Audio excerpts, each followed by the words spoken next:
beautiful people. Welcome to the alternate point of view. My name is Tracy Lee, and if you have found yourself at this channel, welcome. And if you are returning, welcome back. I am so happy that you are all here.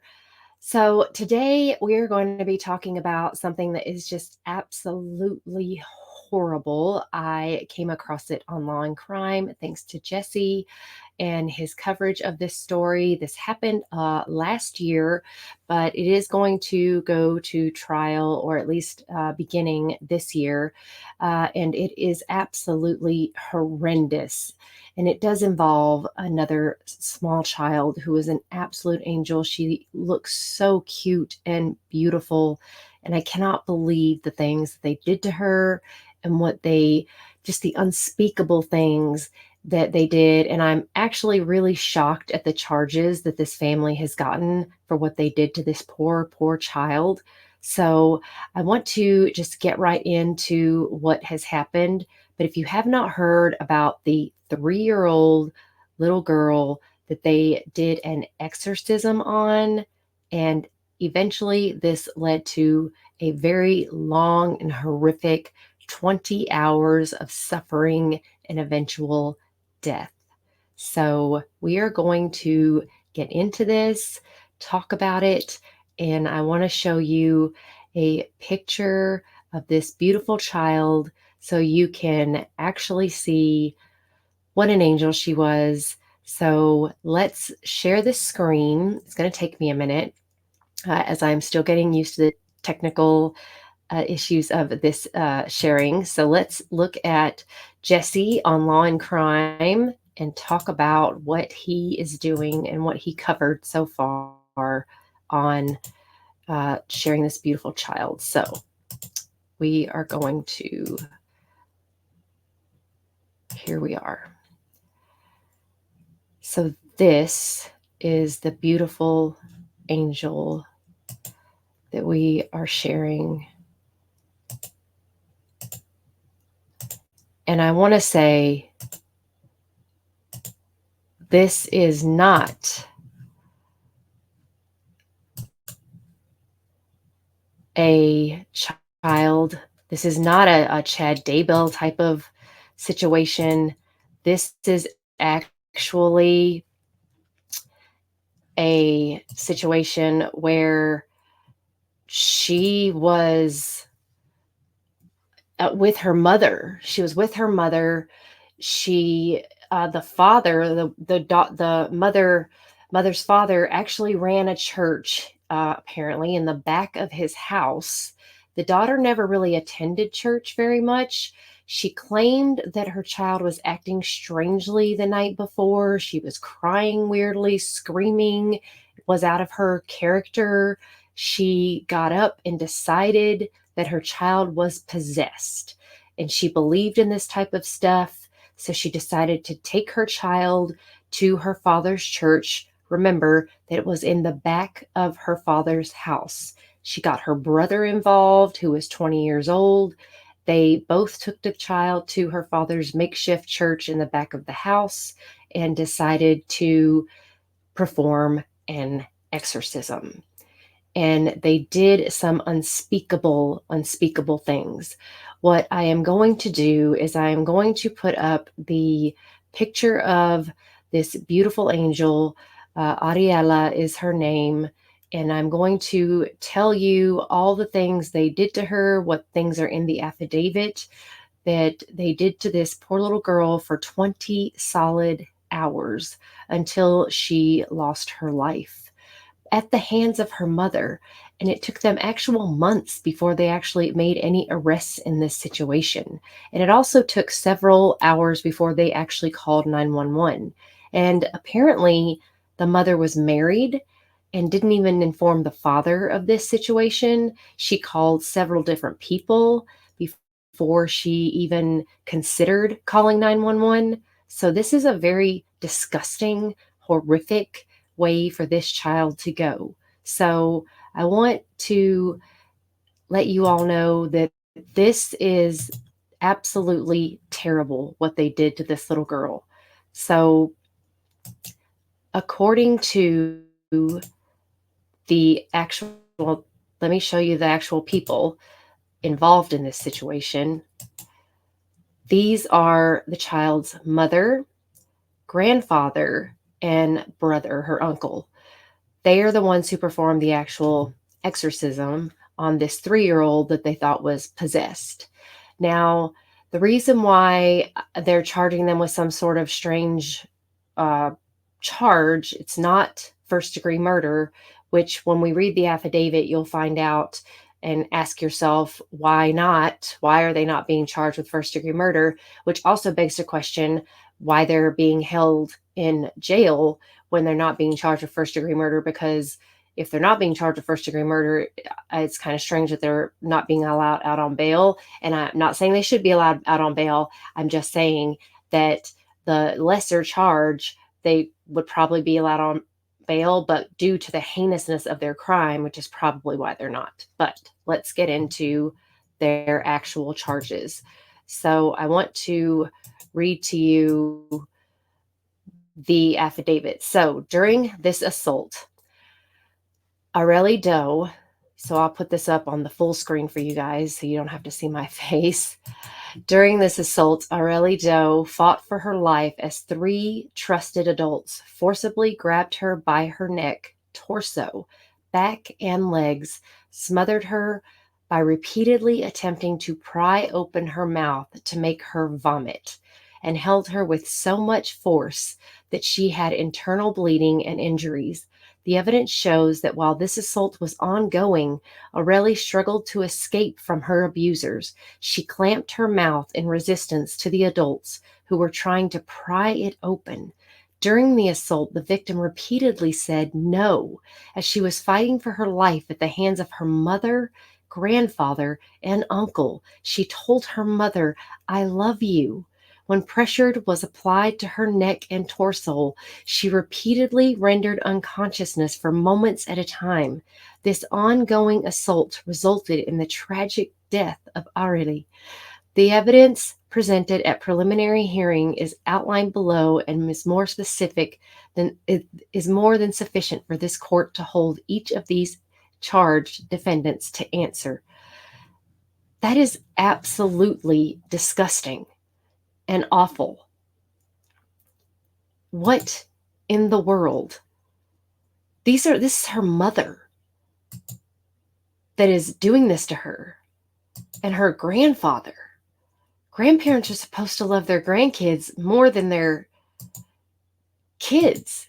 Look at her. Look at this sweet, sweet angel. Look at that beautiful baby. How could they do this? How could they think that she was possessed? All because her mother thought that she was screaming differently or crying differently? I don't understand. It's shocking. Her mother, Claudia, explained that the previous night, Aurelie was screaming and crying. Claudia said she knew it was not her baby because Aurelie was always happy. I'm just stunned at this.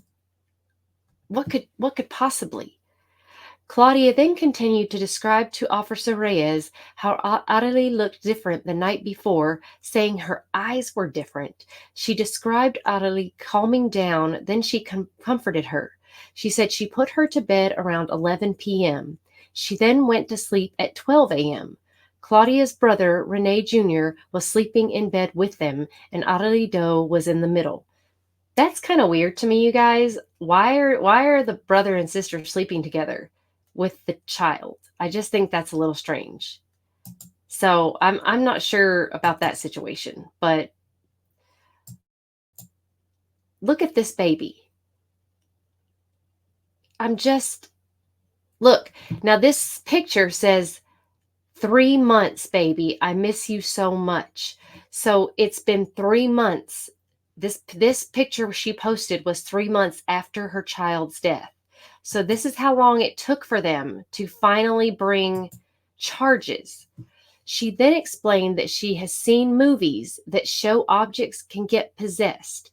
She told her brother they had to remove everything from the room. They moved all the furniture from the room except the bed.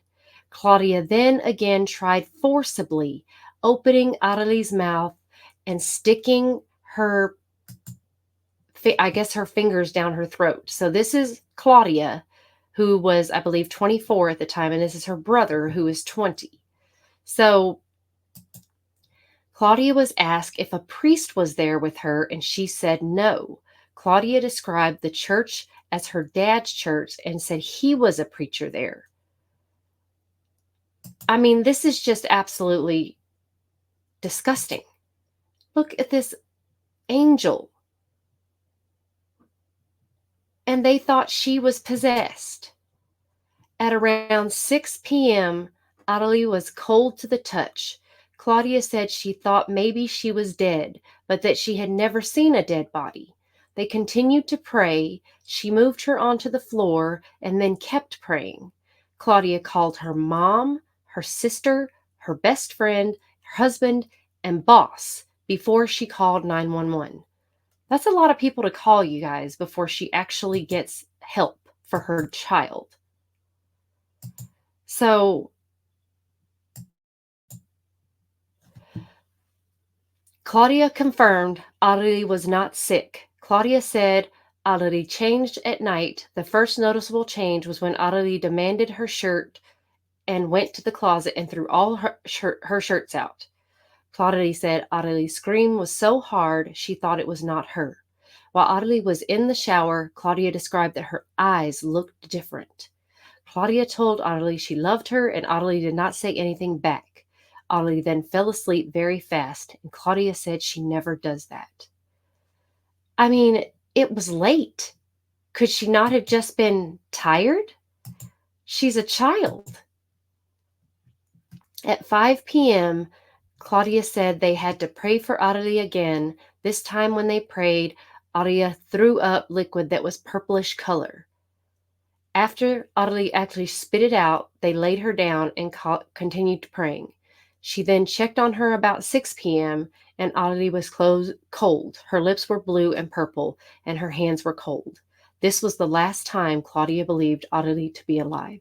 Claudia said she told Rene Jr. to continue pray. I mean, of course she threw up. She was being held down and choked, and I mean, that's just absolutely horrendous. Now, there's also a video. This is she's just taking selfies. Now, she's going to do this video where she's kind of explaining what happened to her daughter, but not really. So let's hear what she has to say. Court documents, she hadn't been to a church service since 2016, but had recently started going there to pray. Quote, Claudia said she does not necessarily believe in possession because of the church she goes to, but because of other things she has experienced in her life, where at the school, like places that I've been that I know that are like, it's just things that I know that are possessed or people, you know? She said she always believed in it since she was a kid. She described it as being like a medium. When asked if she thinks she caused her daughter's death, Claudia replied, in a way. Claudia admitted that although she thought Aurelie was possessed, she had no idea if the method they were using would lead the demon to be expelled. At one point, Hernandez was left alone in an interview room with her brother, known in the filing as Rene Jr. Now, of course, as we know, everything is recorded in these rooms. Like everything is recorded on jailhouse phone calls, too. It just doesn't make any sense that she is sitting here, you know, talking this way. It sounds like a teenager talking, right? Like it sounds like a young person talking like this. Oh, I've seen this in movies. I've seen this. This is what I've noticed. Or I feel like a kind of a medium or something. Like, how awful is it that you would do this to your own child? But what makes it even crazier is that she told her father that she felt like her child wasn't going to live past the age of 3. She knew her daughter wasn't going to live past the age of 3. So she didn't plan on her living past the age of 3, which is why it's so confusing that she's not being charged with premeditated first degree murder. Now, her father says that he described what they did to Adelie as an exorcism. He had done previously 2, but had never done one on a child. So it just seems odd. These people are odd. And they did this to their own family, their own flesh and blood. This is absolutely horrific. 20 hours. They confessed it like it was no big deal. They explained exactly what happened like it was no big deal. They told everything that they did. They choked her, they held her down by her torso, her back. They said they held her mouth open. They kept trying to shove their fingers down her throat to make her vomit. They told all these things they did to this poor child, and she was begging them to stop. She fought for her life, a little 3-year-old, poor little tiny body. That it just doesn't make any sense that this is what they did to her. This poor angel. That's what they did to her. And I just don't get it. I absolutely don't understand how they could possibly do this to this gorgeous little girl. Look at her. Look at her. She's so stinking cute, you guys. So stinking cute. And her mother, who's supposed to love and protect her, who posts all these cute pictures of her, pictures of love, pictures of how she's a star, all these just cutie things. And then she tortures her to death for 20 hours with the assistance of her very own family. You guys, I had to cover this. It happened last year, but it's back in the law and crime world because they are going to a hearing in August. So I'm just wanting to know what's going to happen with this. I want to know if it's going to go to trial. I want to know if they're going to up the charges, because I'm wondering if they're going to say that maybe she had a moment of psychosis or something. But I mean, then again, you have the grandfather and the brother involved as well. I just want to know what in the world could have possibly gotten over them that they would do this to this child. And the grandfather saying that the daughter always said she wasn't going to live until past 3, and all of them accepting this and all of them being involved in this. It's just absolutely awful, awful. And they're saying this is kind of reminiscent of the Chad Daybell situation, that they're sacrificing these children for this some sort of religious reason.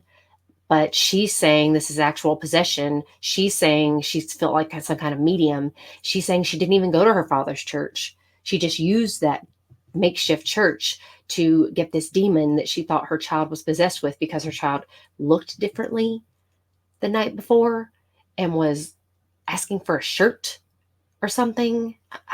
I just find it absolutely unbelievable.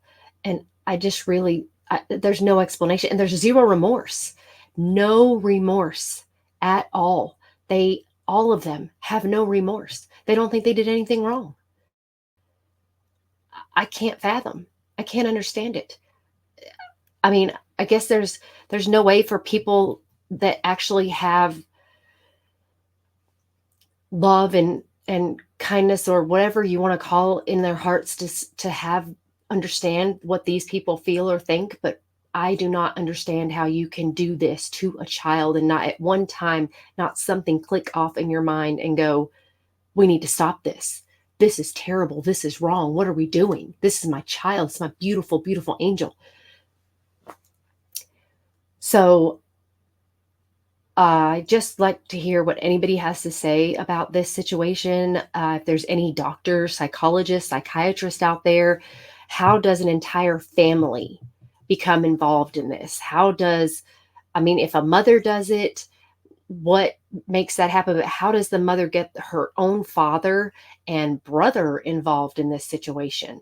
I'm really curious how all 3 of them did this together to this beautiful little girl. So if anyone out there has any answers or any explanation of how every single one of these people can be involved in this, it's absolutely horrendous and disgusting. And I can't imagine how anyone can do this. We see so many crimes against children these days, and it's usually the family members that are doing it. There's so many things going on in the world today with children being trafficked, children being kidnapped, children being, done awful, unspeakable things to. But when your own family, the people that are supposed to love and protect you, do it, it absolutely boggles the mind. And I just don't understand how multiple family members can be involved in these type of situations. So if there's anyone out there who has a much smarter brain than I do and is more experienced in the field clearly than I am, please let me know. Leave a comment. My viewers would love to hear anything that you have to say about this topic and explain what mindset of a person and a whole family does this would be very enlightening and very welcome. I greatly appreciate it. I appreciate everyone listening to this channel, watching these videos. But I really wanted to highlight this story because it is unfathomable to me that an entire family could be involved in this. So I appreciate you all so much. Thank you, Kasamnida, and I will see you in the next video.